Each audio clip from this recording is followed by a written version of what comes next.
अंदर आ जाइए, हमें आपका ही इंतज़ार था। हमें पता है कि आप यह वीडियो हमारी वेबसाइट या यूट्यूब चैनल पर देख रहे हैं, क्योंकि आप जानना चाहते हैं कि इस तरह के दस्तावेज़ का अपोस्टिल जल्द से जल्द और आसानी से कैसे कराया जाए। तो तैयार हो जाइए और चलिए शुरू करते हैं।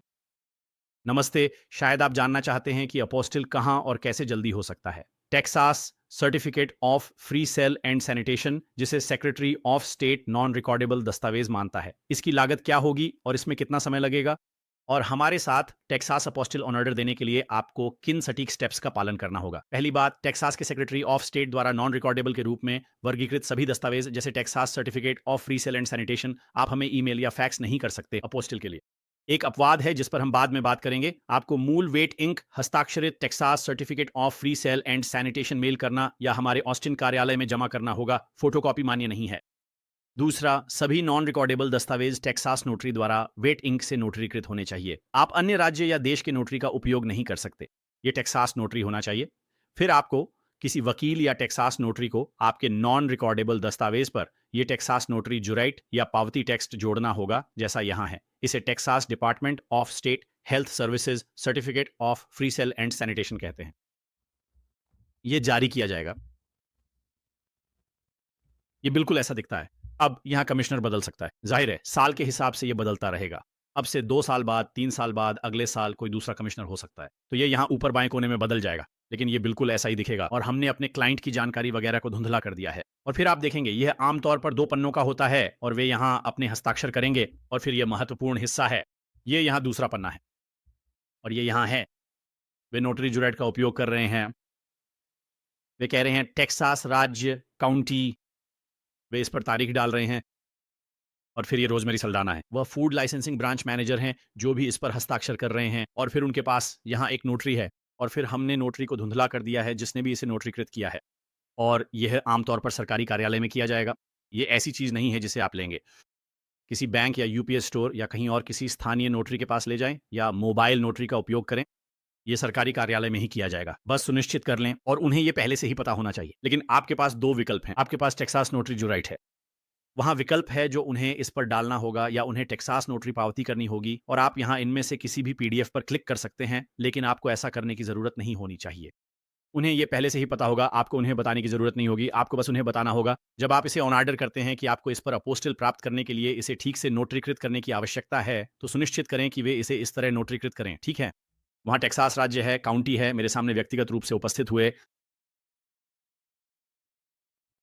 और नोटरी इस पर हस्ताक्षर करता है और बस हो गया। तो ये एक तरह से संयोजन जैसा है। उन्होंने पूरी नोटरी पावती नहीं की क्योंकि नोटरी ने यहाँ अपना नाम नहीं छापा था। उन्हें बताना था कि हस्ताक्षर किसने किए, जो फूड लाइसेंसिंग ब्रांड मैनेजर है, पर उन्होंने बताया नहीं। तो ये जुराइट और पावती के बीच की कोई चीज है। फिर से ये पूरी तरह से स्वीकार्य है जो वे करेंगे, लेकिन ये बिल्कुल ऐसा ही दिखेगा और इसे इसी तरीके से नोटरीकृत किया जाना चाहिए। आप झूम के माध्यम से टेक्सास ई नोटरी का उपयोग कर सकते हैं, जिसे ऑनलाइन या रिमोट नोटरी भी कहते हैं। अगर आप टेक्सास या अमेरिका में नहीं हैं, तो अपने ई हस्ताक्षरित दस्तावेज अपलोड कर हमें भेजने के लिए हमारे संपर्क करें पेज का उपयोग करें। तो आपको हमें कभी भी कुछ भी मेल करने या छोड़ने की जरूरत नहीं है। इस दस्तावेज के साथ आप शायद वह प्राप्त नहीं कर पाएंगे क्योंकि आप नोटरी को काम पर नहीं रख रहे हैं। आमतौर पर आप ग्राहक, आपके पास एक दस्तावेज होता है और वह गैर रिकॉर्ड करने योग्य होता है और आप इसे अपोस्टिल कराना चाहते हैं। आपको उस दस्तावेज को नोटरीकृत कराने के लिए कहीं ले जाना होगा। आमतौर पर आप ही हस्ताक्षर करते हैं, जैसे पावर ऑन अटॉर्नी, हल्फनामा या किसी दस्तावेज पर आप ही के हस्ताक्षर होते हैं। यहाँ आप किसी चीज पर हस्ताक्षर नहीं कर रहे और न ही नोटरी रख रहे हैं, सिर्फ दस्तावेज ऑर्डर करते समय। मुझे नहीं लगता कि वे इलेक्ट्रॉनिक तरीके से करते हैं। अब शायद वे करते हों, लेकिन मुझे नहीं लगता कि इससे कोई फर्क पड़ेगा। आप उनसे पूछ सकते हैं कि क्या उनके पास ई नोटरी करने का विकल्प है। तो होने के बजाय ये यहाँ एक गीली स्याही वाला नोटरीकरण है, लेकिन बस मामले में, क्योंकि यदि यह हार्ड कॉपी है तो उन्हें इसे आपको वापस मेल करना होगा, जो कि आप देश के बाहर रह रहे हो सकते हैं, और आप इसे संभावित रूप से सीधे हमें भी मेल करवा सकते हैं। तो यदि वे हार्ड कॉपी करते हैं, यदि यह गीली स्याही वाला नोटरीकरण है, तो हार्ड कॉपी या तो आपको मेल करनी होगी और फिर आप इसे हमें मेल करेंगे, या इसे सीधे राज्य कार्यालय स्वास्थ्य सेवा विभाग से हमें मेल करना होगा। तो यदि आप कर सकते हैं तो उनसे पूछें कि क्या उनके पास ई नोटरी करने का विकल्प है। क्योंकि इस तरह वे आपको दस्तावेज ईमेल कर सकते हैं और फिर आप हमें दस्तावेज ईमेल कर सकते हैं। तो यदि आप ई नोटरी मार्ग अपनाने जा रहे हैं तो आप हमारे संपर्क करें पेज पर 3 तरीकों में से एक से पहुंच सकते हैं। आप यहाँ क्लिक कर सकते हैं, संपर्क पेज यहाँ, यानी आप यहाँ महिला पर क्लिक कर सकते हैं या आप यहाँ क्लिक कर सकते हैं हमारे Texas apostille on order form page पर, जिसे आप नीचे दिए गए बटन पर क्लिक करके पा सकते हैं। आपको ऑनलाइन फॉर्म भरकर प्रिंट करना होगा और फिर प्रीपेड फेडेक्स या यूपीएस शिपिंग लेबल के साथ हमें मेल करना होगा ताकि हम आपके दस्तावेज आपको या दुनिया में किसी को भी वापस भेज सकें। तो यदि आप इसे इलेक्ट्रॉनिक रूप से नोटरीकृत करवा सकते हैं, यह हिस्सा यहाँ, तो गीली स्याही वाले हार्ड स्टैम्प के बजाय यह इलेक्ट्रॉनिक होगा और आपको हमें कुछ भी मेल करने की जरूरत नहीं पड़ेगी। और इस तरह आप हमारे संपर्क करें पेज पर जाकर आसानी से 3 चीजें अपलोड कर सकते हैं। अपलोड, आप इसका इलेक्ट्रॉनिक रूप से नोटरीकृत संस्करण अपलोड करने जा रहे हैं। आप prepaid return, FedEx, UPS shipping label का पीडीएफ अपलोड करेंगे। फिर हमारे ऑन ऑर्डर फॉर्म पेज का पीडीएफ अपलोड करें जो आगे आएगा, आपकी कंप्यूटर सेटिंग्स और फिर आपकी प्रिंटर सेटिंग्स। इसे प्रिंट करने के लिए प्रिंटर पर भेजने के बजाय अपनी प्रिंटर सेटिंग्स के ड्रॉप डाउन मेनू में पीडीएफ के रूप में सहेजें विकल्प को चुनें और बस उस पर क्लिक करें और फिर ये ऑर्डर फॉर्म पेज को पीडीएफ में बदल देगा। इसे सहेज कर हमारे संपर्क पेज पर अपलोड करें। इस तरह आपको कुछ भी मेल करने या कहीं जाने की जरूरत नहीं। ये इस पर निर्भर है कि आप स्वास्थ्य विभाग से ऐसा करवा सकें। पिछले 16 सालों में हमें ऐसे ज्यादा मामले नहीं मिले हैं। हमें अब तक ऐसे कुछ ही मिले हैं। अपोस्टिल के लिए इसकी ज़रूरत कम ही पड़ती है, लेकिन अगर आपको ज़रूरत हो तो आप उनसे इलेक्ट्रॉनिक वर्जन के ऑप्शन के बारे में पूछ सकते हैं। अगला चरण 2 है जो शिपिंग निर्देश है। ये चरण 2 है। मैं बताने जा रहा हूँ कि आप दस्तावेज़ कैसे भेजेंगे और हम दस्तावेज़ आपको वापस कैसे भेजेंगे। तो आने जाने की शिपिंग और आपको शिपिंग लेबल कैसे बनाने हैं और आपको क्या करना होगा। तो यह इस पर निर्भर करता है कि आप राज्य, संघीय या दूतावास स्तर के दस्तावेजों को अपोस्टिल करवा रहे हैं या तीनों को। उदाहरण के लिए, यदि आप किसी गैर हेग देश के लिए जा रहे हैं तो आपको कानूनी प्रक्रिया से गुजरना होगा जिसे दस्तावेज वैधीकरण या सत्यापन प्रक्रिया कहा जाता है। और अगर ये राज्य स्तर का दस्तावेज है, जैसे मान लीजिए कि जन्म प्रमाण पत्र है वियतनाम या थाईलैंड के लिए, तो आपको इसे टेक्सास के राज्य स्तर पर करवाना होगा, फिर यूएस डिपार्टमेंट ऑफ स्टेट और फिर उस देश के दूतावास से। और वह तीसरा चरण है। तो मैं उस सब के बारे में बताऊंगा कि आपको शिपिंग कैसे करनी है। तो अपने दस्तावेज हम तक पहुंचाने के लिए आमतौर पर केवल 2 ही तरीके होंगे। पहला, जो सबसे आसान तरीका है, हम 99% लोगों को सलाह देते हैं कि आप दस्तावेज हमारे ऑस्टिन पते पर डाक से भेजें जो ऑर्डर फॉर्म और दिए गए शिपिंग निर्देशों में है, या यदि आप ऑस्टिन क्षेत्र में रहते हैं तो दस्तावेज स्वयं आकर दे सकते हैं। फिर से कहूंगा, इससे प्रक्रिया तेज नहीं होती, जिसकी विस्तार से बात हम चरण 3 में करेंगे। डाक से भेजने या खुद देने से प्रक्रिया बिल्कुल भी तेज नहीं होती है। ये कोई वॉक इन सेवा नहीं है। आप हमारे ऑफिस में आकर तुरंत अपोस्टिल लेकर बाहर नहीं निकल सकते। अपोस्टिल केवल Texas secretary of state US department of state Washington D.AC या उस विदेशी देश के वाणिज्य दूतावास या दूतावास में किए जाते हैं। और हम सभी वैधीकरण अपने डीसी कार्यालय में डीसी के सभी विदेशी दूतावासों में करते हैं, जहां दुनिया के 99% विदेशी दूतावास स्थित हैं। तो मैं आपको बताऊंगा कि आपको क्या करना है। तो अगर आप हमें अपने दस्तावेज डाक से भेजने वाले हैं तो कृपया पोस्ट ऑफिस का उपयोग न करें, यूनाइटेड स्टेट्स पोस्टल सर्विस का उपयोग न करें। वे लगातार दस्तावेज खो देते हैं। वे हर साल बिना वजह अरबों डॉलर का नुकसान करते हैं। वे अक्षम हैं, वे अविश्वसनीय हैं, उनका उपयोग न करें। हमें अपने दस्तावेज डाक से न भेजें और न ही हमसे वापस मंगाएं, क्योंकि आमतौर पर उनकी ट्रैकिंग बहुत खराब होती है। हम केवल फेडेक्स का उपयोग करने की सलाह देते हैं, लेकिन यदि आप फेडेक्स या यूपीएस या यदि आप यूरोप या दक्षिण अमेरिका या मध्य अमेरिका में हैं, मुझे पता है कि उन देशों में DHL काफ़ी चलता है।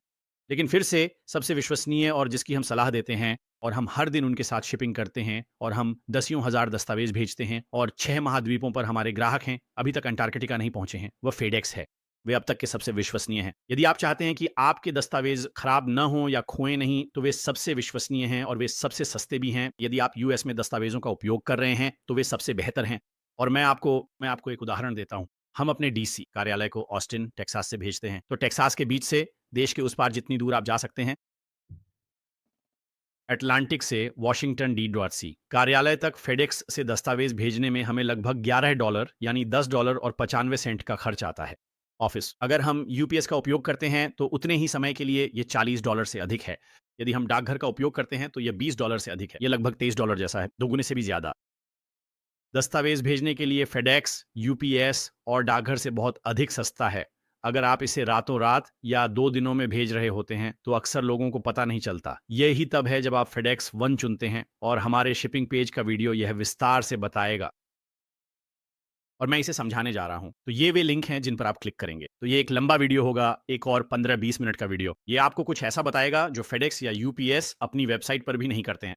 हमारे पास स्क्रीनशॉट और एक वीडियो है जो स्क्रीनशॉट के माध्यम से बताता है कि आप कैसे आप fedex.com या ups.com पर प्रीपेड रिटर्न शिपिंग लेबल बना सकते हैं। दुनिया में कहीं से भी, आप दुनिया में कहीं भी रहते हो, ऑनलाइन जा सकते हैं और प्रीपेड शिपिंग लेबल बना सकते हैं। फिर आप उसे प्रिंट करके हमें मेल कर सकते हैं या इसे डाउनलोड करके उनकी पीडीएफ ईमेल कर सकते हैं। ये केवल एक पीडीएफ है। आप हमें वर्ड डॉक्यूमेंट या जीआईएफ या जेपीईजी या जो कुछ भी हो उसमें शिपिंग लेबल नहीं दे सकते। आपको वो मूल पीडीएफ चाहिए जो यूपीएस और फेडेक्स बनाने पर देते हैं। इन लिंक्स पर क्लिक करें जहां वीडियो और स्क्रीनशॉट से बताया गया है कि इसे कहीं भी कैसे करना है। ठीक है, और फिर अंतर्राष्ट्रीय स्तर पर व्यापार के लिए आपको अनिवार्य रूप से सीमा शुल्क चालान की ज़रूरत होगी। रसीद जो आपको प्राप्त करनी होगी। इन पर क्लिक करें फेडेक्स और यूपीएस के लिए। हमारे पास पहले से भरा टेम्पलेट है जिसे बस भरना है। फिर अपना नाम लिखकर हस्ताक्षर करें और तारीख डालें। यह आपके लिए किया जा चुका है। देश के अनुसार सामान्यतः इसकी आवश्यकता नहीं होती, पर सावधानी के लिए हम अंतर्राष्ट्रीय दस्तावेज भेजने हेतु ऐसा करने को कहते हैं। यूएस से दूसरे देश में, उदाहरण के लिए मेक्सिको उतनी परवाह नहीं करता, पर आप ऐसा कर सकते हैं। फेडेक्स के साथ उन्हें फर्क नहीं पड़ता, लेकिन बाकी देशों में सीमा शुल्क के लिए आपको सुनिश्चित करना होगा कि ये आपके पास हो। ठीक।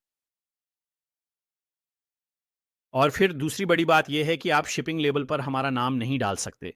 मैं अपनी बात दोहराता हूं। जब हम इसे शिप कर रहे हो तो आप हमारे नाम, फोन नंबर या पते को अपनी शिपिंग पर कहीं भी नहीं डाल सकते। वापस आपको, जनाब वो शिपिंग है, तो हमने आपके दस्तावेज को अपोस्टिल कर दिया है और अब आप चाहते हैं कि ये आपको या किसी लॉ फर्म को या किसी अन्य देश को वापस मिल जाए, या कोई दोस्त या परिवार या सहकर्मी या कोई कंपनी या सरकारी संस्था, जहां भी आप चाहते हैं कि हम इसे भेजें। आप एक प्रीपेड शिपिंग लेबल बना रहे हैं। ठीक है, आप आयातक हैं और आप ही शिपर हैं, इसीलिए आप इस पर हमारा नाम नहीं रख सकते, क्योंकि यदि यह सीमा शुल्क से गुजरता है तो हमें इसके लिए बिल भेजा जाएगा, और हमें इसके लिए बिल भेजा जाता है सैकड़ों डॉलर। वे हमारा नहीं है, वे हमारा नहीं है। यदि आप इस पर हमारा नाम डालते हैं तो हम आपके दस्तावेज वापस नहीं भेजेंगे। इसे संयुक्त राज्य अमेरिका में मेल किए जाने वाले एक लिफाफे की तरह समझें। आप रिटर्न एड्रेस डालते हैं ताकि यदि पता गलत हो या डाकघर इसे वितरित नहीं कर पाता है तो यह आपको वापस मिल जाए। वे उस मेल को आपको वापस कर देंगे। हम केवल इसी चीज की मांग कर रहे हैं। आप बस वहां हमारा पता दर्ज नहीं कर सकते। कोई भी पता डाल दें। आप अपने दोस्त, परिवार, सहकर्मी या किसी व्यवसाय का पता दे सकते हैं, कोई फर्क नहीं पड़ता। आप बस वहां हमारी जानकारी नहीं डाल सकते। फिर से आप बस अपना पता डाल सकते हैं। लोग यही करते हैं। भेजने और पाने वाले दोनों जगह अपना पता लिखें। जैसे आप इसे शिप कर रहे हैं और इसे वापस यूरोप भेजना है। अमेरिका में आपके दोस्त या परिवार के सदस्य का पता बस इस्तेमाल कर सकते हैं। फिर से ये केवल तभी है जब आपका डॉकिंग आपको वापस मिल जाता है। वापसी के लिए या सीमा शुल्क भुगतान न होने पर बिल भेजने के लिए उन्हें एक पते की जरूरत होती है। वैसे इससे कोई फर्क नहीं पड़ता, पर आप हमारा पता इस्तेमाल नहीं कर सकते। ये बहुत सरल है। और फिर से इन दोनों में से आप इस पे क्लिक करें। हम देखेंगे कि इसे कैसे करना है। जब आप फेडेक्स या यूपीएस पर जाते हैं, जब आप इसे ऑनलाइन कर रहे होते हैं, तो वे पूछेंगे कि इसे कहां से भेजा जा रहा है। आप बस वहां हमारा पता या फोन नंबर नहीं डाल सकते। ये आसान है, लोग रोजाना करते हैं। कई कहेंगे हम नहीं कर सकते, पर आप कर सकते हैं। बस आप सही नहीं कर रहे। हमारे निर्देशों का पालन करें, इसे ऑनलाइन करें। इसके लिए फेडेक्स या यूपीएस स्टोर ना जाएं, क्योंकि अक्सर उन्हें सही जानकारी नहीं होती। आप इसे बस ऑनलाइन कर सकते हैं। हम इसे हर दिन दुनिया के हर देश से करवाते हैं। आप हमारे पते का उपयोग किए बिना ऑनलाइन लेबल बना सकते हैं, क्योंकि फिर से आप ऑनलाइन लेबल बना रहे हैं और आप इसके लिए भुगतान कर रहे हैं। हम नहीं। हम बस इसे आपके लिए फेडेक्स या यूपीएस या डीएचएल पर छोड़ रहे हैं। तो आप हमारा पता नहीं डाल सकते, क्योंकि फिर तकनीकी रूप से फेडेक्स या यूपीएस या डीएचएल की नज़र में हम आयातक बन जाते हैं। हम शिप करने वाले हैं। क्या आप देख रहे हैं? सारी जिम्मेदारी, कानूनी जिम्मेदारी हमारी कंपनी पर आती है, और हम नहीं। हमारी कानूनी नीति, हमारी कंपनी की नीति, हम ऐसा नहीं होने दे सकते। इसलिए शिपिंग लेबल पर हमारा पता न डालें। बहुत महत्वपूर्ण है, क्योंकि हम इसे 100% शिप नहीं करेंगे। हम इसे वापस शिप नहीं करेंगे। हम आपसे नया शिपिंग लेबल भेजने के लिए कहेंगे। अंतर्राष्ट्रीय ऑर्डर के लिए वहां हमारा पता और फोन नंबर गायब हो सकता है। अगर यह अंतर्राष्ट्रीय स्तर पर जा रहा है तो हम इसे दोबारा शिप नहीं करेंगे। तो बहुत महत्वपूर्ण है। समय की कमी होने पर दस्तावेज वापस मांगने से देरी होगी। शायद नया लेबल देने और हमारे संपर्क करने में कुछ दिन लग सकते हैं। इसलिए कृपया इन निर्देशों का पालन करें और इस प्रीपेड शिपिंग लेबल पर हमारा नाम, पता और फोन नंबर न डालें। तो हाँ, शिपिंग के बारे में मूल रूप से यही है। ये फिर से है, बहुत सरल है। फिर से यदि आप हमें दस्तावेज देने जा रहे हैं, सुनिश्चित करें कि आप हमें भी दे सकते हैं। आप हमें प्रीपेड शिपिंग लेबल दे सकते हैं ताकि हम उन्हें वापस भेज सकें। अगर आप उन्हें यहाँ छोड़ते हैं और वापस मेल से पाना चाहते हैं, बहुत से लोग ऐसा भी करते हैं, तो आप ऑनलाइन जाएं, अपना शिपिंग लेबल बनाएं, और जब आप हमारे ऑस्टिन स्थानों पर जाते हैं तो आप अपने दस्तावेज छोड़ देते हैं। उसी दिन, अगले दिन, 2 दिन, जैसा तीसरे चरण में देखेंगे। सेक्रेटरी ऑफ स्टेट को जारी करने में कितना समय लगता है, या संघीय सरकार या दूतावास, फिर हम इसे आपको वापस शिप कर देंगे। तो बस इतना ही। धन्यवाद। ये तीसरा चरण है। मैं वर्तमान मूल्य निर्धारण के बारे में बताने जा रहा हूं जो हमारे पास है। और यदि आप हमें अपने महत्वपूर्ण दस्तावेज देने जा रहे हैं तो हमारा टर्न अराउंड समय आज यानी 30 नवंबर 2025 तक निर्धारित किया गया है। तो अगर आप हमें अपने दस्तावेज देने के लिए यहां आ रहे हैं तो आपको हमारा वह आधिकारिक ऑन ऑर्डर फॉर्म प्रिंट करना होगा जो आप ऑनलाइन भरते हैं। इसके लिए आप यहां नीचे दिए गए लिंक पर क्लिक करेंगे, बिल्कुल ठीक यहां। इस लिंक पर क्लिक करके आप सीधे हमारे ऑन ऑर्डर फॉर्म वाले पेज पर पहुंच जाएंगे जिसे आपको ऑनलाइन भरकर फिर प्रिंट करना होगा। वहां एक और वीडियो है जो बताएगा कि ऑन ऑर्डर फॉर्म कैसे भरना है और बाकी सब कुछ। तो अगर आप हमें अपने दस्तावेज डाक सेवा के माध्यम से भेजने वाले हैं, जो कि ज़्यादातर लोग आमतौर पर करना पसंद करते हैं, तो आप कृपया हमारा ऑन ऑर्डर फॉर्म प्रिंट करें और फिर सावधानीपूर्वक उसे अपने दस्तावेजों के साथ भेजें, जैसा कि हमने पहले दूसरे चरण में दी गई जानकारी में बताया है। अगर आप खुद आकर दस्तावेज देना चाहते हैं, जिससे काम जल्दी नहीं होता, और मैं इसके बारे में आगे बताऊंगा। अगर आप इसे हमारे ऑस्टिन ऑफिस में देने वाले हैं, जो इकलौती जगह है, ह्यूस्टन या डलास नहीं, सिर्फ ऑस्टिन ऑफिस में ही आप दस्तावेज दे सकते हैं। तो अगर आप ऑस्टिन इलाके में रहते हैं तो आपको हमारा ऑर्डर फॉर्म प्रिंट करके अपने दस्तावेजों के साथ लाना होगा। और अब मैं बताने जा रहा हूं हमारे कट ऑफ समय के बारे में। तो उसी दिन की सेवा का मतलब है कि हम आपके कानूनी दस्तावेज टेक्सास सेक्रेटरी ऑफ स्टेट के पास जमा करेंगे। अगर हमें आपके दस्तावेज दोपहर 12 बजे तक मिल जाते हैं सेंट्रल स्टैंडर्ड टाइम के अनुसार, सोमवार से शुक्रवार, किसी भी बड़े संघीय या राज्य अवकाश को छोड़कर, तो जब भी सेक्रेटरी ऑफ स्टेट खुला हो, और वे असल में संघीय और राज्य छुट्टियों के अलावा भी कई दिन बंद रहते हैं, जैसे इस साल 4 जुलाई के लिए, वे 4 जुलाई के बाद वाले सोमवार को बंद थे। वो कोई संघीय छुट्टी नहीं थी। दरअसल आश्चर्य की बात यह है कि वे सभी संस्थान इस हफ्ते बुधवार के दिन भी बंद रखे गए थे, थैंक्स गिविंग से ठीक पहले, और वो कोई संघीय छुट्टी नहीं है। या ब्लैक फ्राइडे को भी वे बंद रहते हैं। संघीय छुट्टी न होने पर भी वे बंद रहते हैं। वे इस हफ्ते और क्रिसमस पर 3-3 दिन बंद रहेंगे, जैसा उन्होंने बताया, क्रिसमस ईव से एक दिन पहले से। तो क्रिसमस ईव पर, जो संघीय छुट्टी नहीं है, हम आपके दस्तावेज जमा नहीं कर पाएंगे। बस ये पक्का कर लें कि आपको पता हो, ताकि आप काम पूरा होने के समय से वाकिफ रहें। कोई भी कंपनी आपके दस्तावेज तब तक जमा नहीं कर सकती जब तक सेक्रेटरी ऑफ स्टेट खुला ना हो। तो मैं बस ये साफ कर देना चाहता हूँ। तो अगर हमें आपके दस्तावेज दोपहर 12 बजे तक मिल जाते हैं सेंट्रल स्टैंडर्ड टाइम के अनुसार, सोमवार से शुक्रवार, जब वे खुले हों, तो हम गारंटी देते हैं। अगर हमें वे 12 बजे तक मिल जाते हैं तो हम उन्हें टेक्सास राज्य के पास जमा कर देंगे। फिर उनके काम करने के समय के आधार पर वो बदलता रहता है। हमारा इस पर कोई नियंत्रण नहीं है। कोई कंपनी या व्यक्ति ये तय नहीं कर सकता कि वे कितनी जल्दी काम पूरा करेंगे अभी के हिसाब से, और हम इसे हर महीने बदलते हैं। जैसे अभी कुछ ही घंटों में ये बदलकर दिसंबर 2025 हो जाएगा। तो अगर आप भविष्य में ये वीडियो देख रहे हैं 2026 में या 2027 में, तो इस वीडियो में जो दिख रहा है उसे भूल जाइए। इस पेज पर यहां जो लिखा है वही सेक्रेटरी ऑफ स्टेट का मौजूदा समय होगा, और मैं अपने उदाहरणों में इसके बारे में विस्तार से बताऊंगा। तो अभी के लिए नवंबर 2025 में सेक्रेटरी ऑफ स्टेट को दस्तावेजों पर अपोस्टिल जारी करने में 0 से 2 कार्य दिवस लगते हैं, और मैं समझाऊंगा कि 0 दिन का क्या मतलब है। ठीक है, तो हम यहाँ कुछ स्थितियां बता रहे हैं। तो अगर हमें आपके कागजात डाक से या खुद देने पर दोपहर तक मिल जाते हैं तो हम आपके दस्तावेज जमा कर देंगे। तो ये संभव है, पर पक्का नहीं कि सेक्रेटरी ऑफ स्टेट उसी दिन आपका अपोस्टिल जारी कर दे। तो उसी दिन का मतलब है 0, यानी हमें आपका दस्तावेज उस दिन दोपहर तक या उससे पहले मिल जाएगा। हम उसे उसी दिन फाइल करेंगे और वे उसे उसी दिन जारी कर सकते हैं, और हम उसे ठीक उसी दिन आपको वापस मेल कर देंगे।